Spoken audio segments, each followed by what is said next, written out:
Hello, this is Tom Britt. West Tennessee PBS is working hard to bring you more local shows and quality PBS programs. And they need your financial help because they don't run commercials, they rely on your support. It's easy to donate. Go to their website, westtnpbs.org, and click on the Donate tab. Your donations to Channel 11 stay local and help WLJT-TV continue their mission to be as local as possible. It's my honor today to introduce our program to you, and this is a short version of this young lady's resume. And Dave and I went back and forth. I got a resume yesterday, and they gave me another one this morning today, and so I'll stick to the script right here. But Brandon O. Gibson is Chief Operating Officer in Governor Bill Lee's office. In that role, Brandon manages the operation of the state's 23 departments, driving cross-department collaboration to best serve Tennessee citizens. Prior to serving as COO, she served as Governor Lee's senior advisor. A native of West Tennessee, Brandon graduated from, take note of this, she graduated from Mississippi State University with a Bachelor of Science degree and a Master's degree in Agribusiness Management. She graduated from Southern Methodist University School of Law in 2000.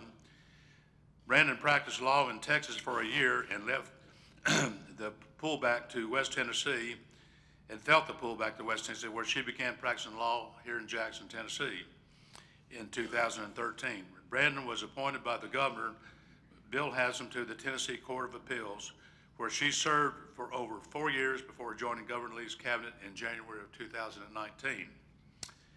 She serves on the board of directors of Leadership Tennessee and the Governor's Early Literacy Education Foundation. Brandon's love includes self-depreciating humor. I want you to explain that to us. Self-depreciating humor, very interesting. What? You need to learn it. Learn it. I'm working on it. Connecting people, cheering on her daughter at a rodeo, and firefighting within state government, which I can relate to the firefights in state government since I spent a lot of years up there, Brandon.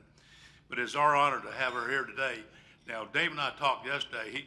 He said, I said, I've known Brandon quite a while. He says, well, how long have you known her? I said, 10, 12 years, something like that.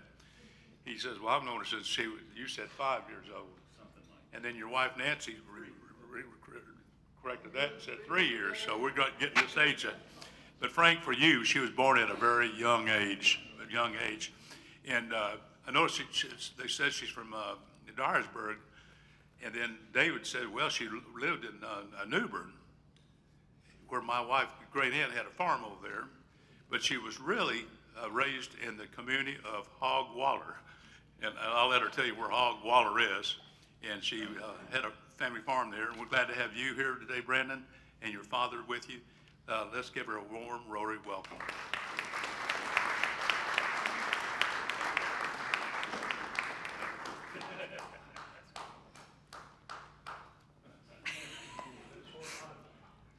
I appreciate the heckling from the crowd. I have to say, I thought I came to a Baptist church because all those tables in the back got filled first. And then slowly, people made their way up front, but they left apparently everybody's afraid of Frank McMean because there's an entire table behind you that's empty, creating plenty of space for you in your retirement. I have a couple of confessions. First of all, I think David Comperry is one of the finest human beings that God ever put on the planet. And if you agree with me, you should applaud that.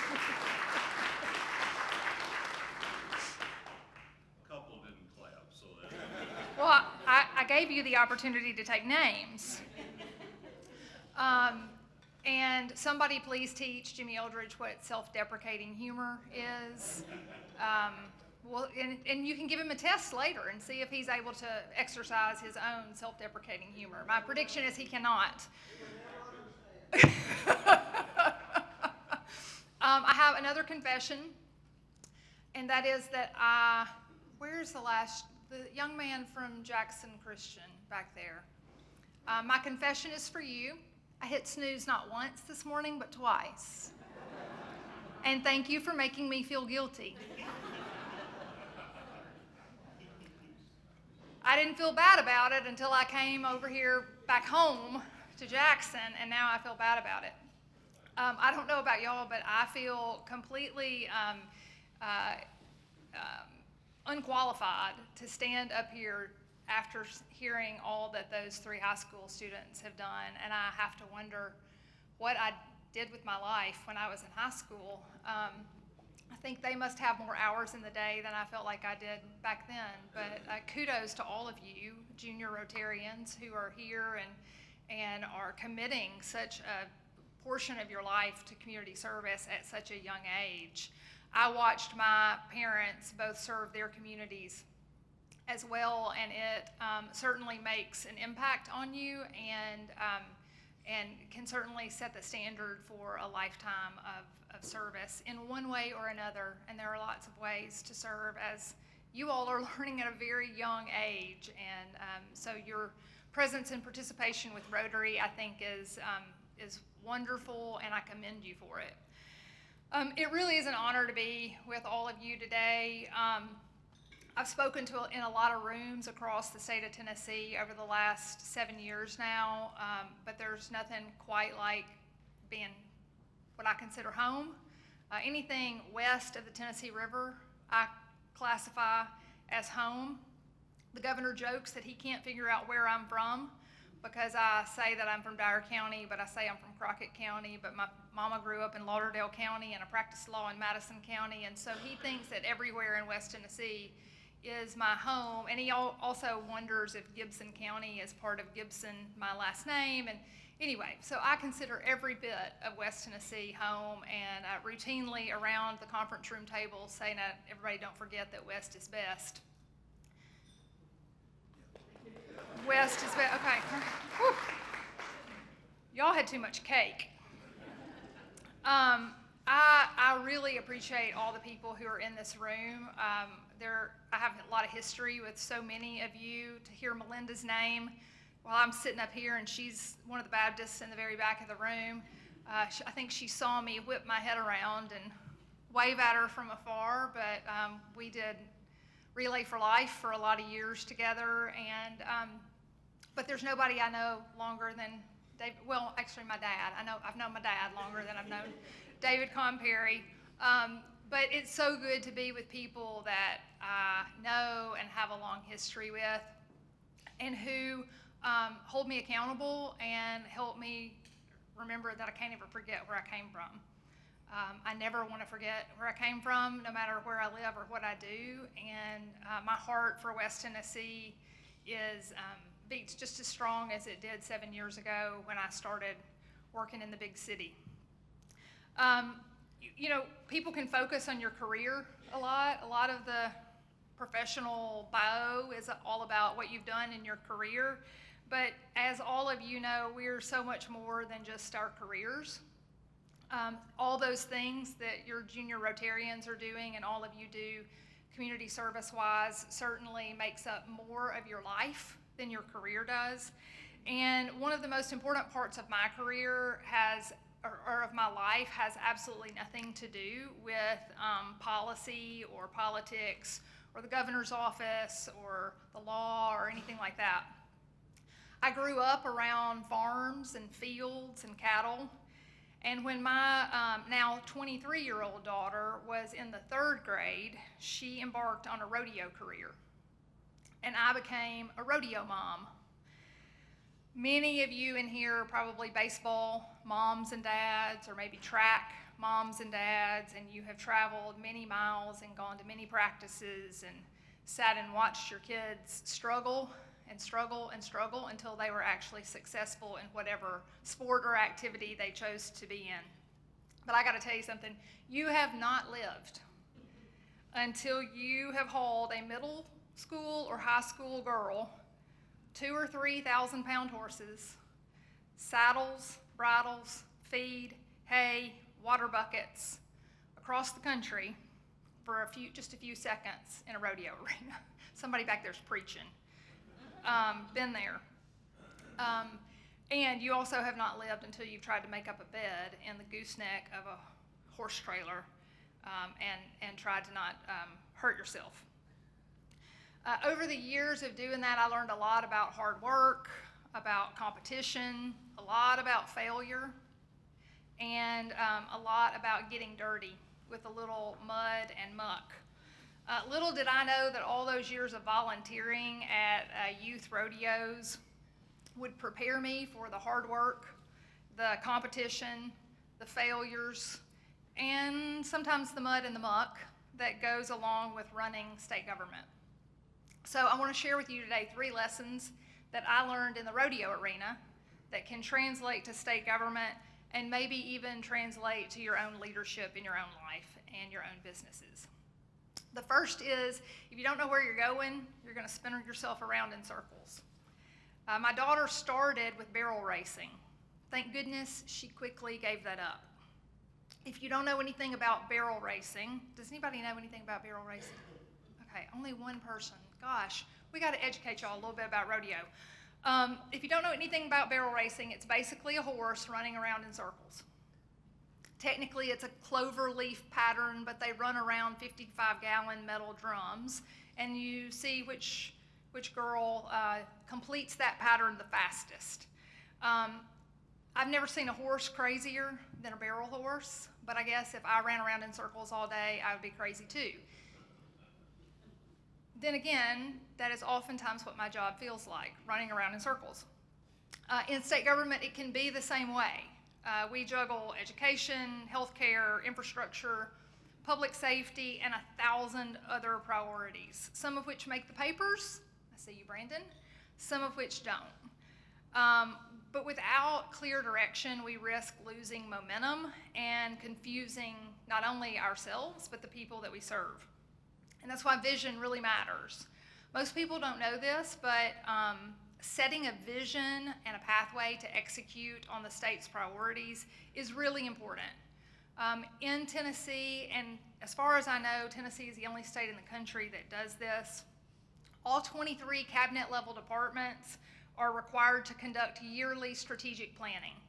All of you in private business conduct strategic planning, and government should too.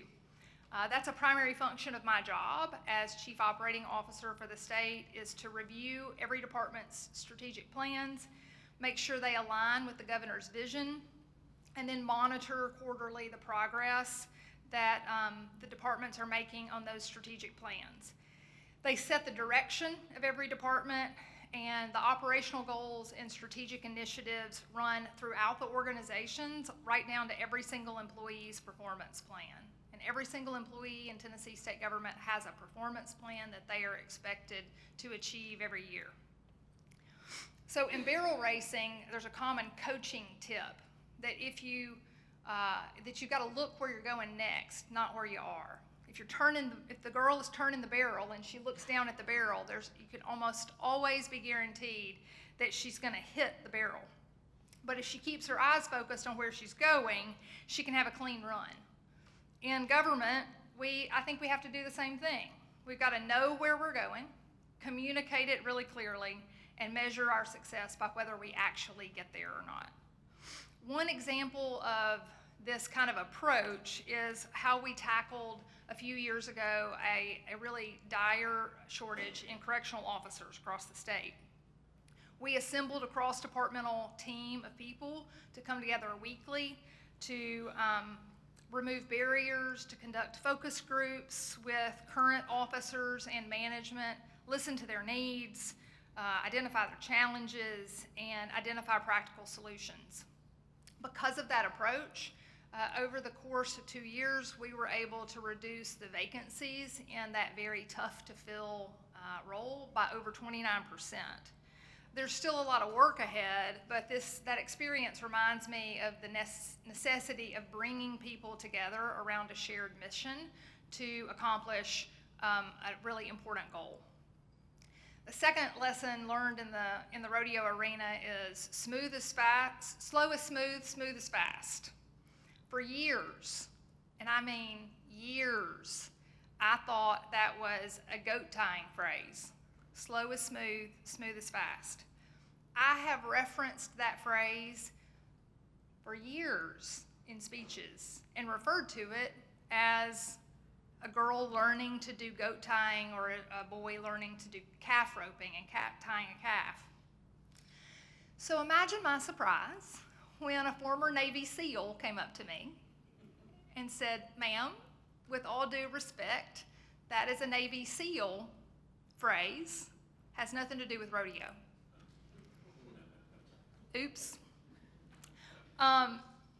But it translates to a lot of different things. Slow is smooth, smooth is fast. Every goat tyer or Navy SEAL knows that being deliberate, slow, and steady isn't a weakness. The more deliberate you are, the fewer mistakes you're going to make. The fastest competitors oftentimes aren't the ones who rush, but the ones who are methodical. They prepare, they think ahead, and they move with purpose. In state government, I tend to think that slow is smooth, smooth is fast might be one of the best pieces of advice we could follow, but not too slow.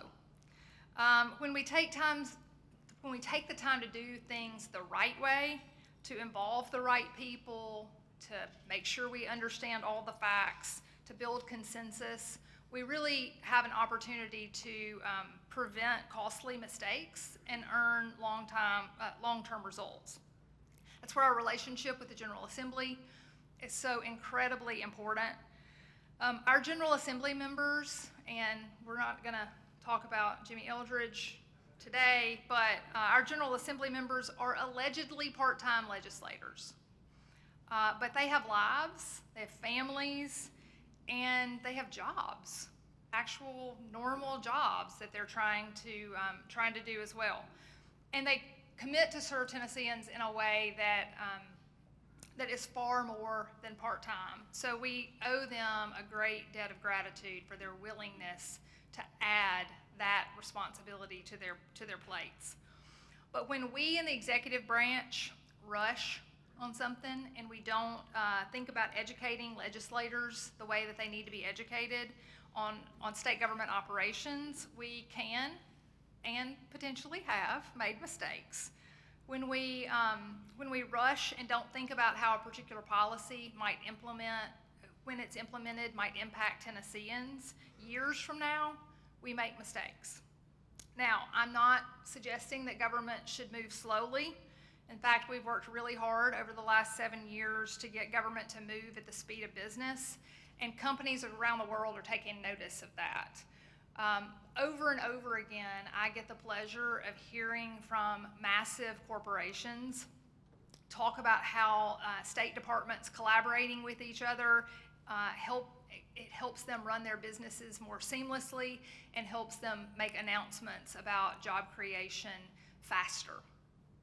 I just finished dealing with that yesterday, so that's fresh on my mind. It's really no wonder that so many companies around the world and around the country are choosing Tennessee. We've got methodical leadership from both the executive branch and the General Assembly, and Tennessee, therefore, is one of the fastest growing economies in the country and truly is a destination for companies around the world.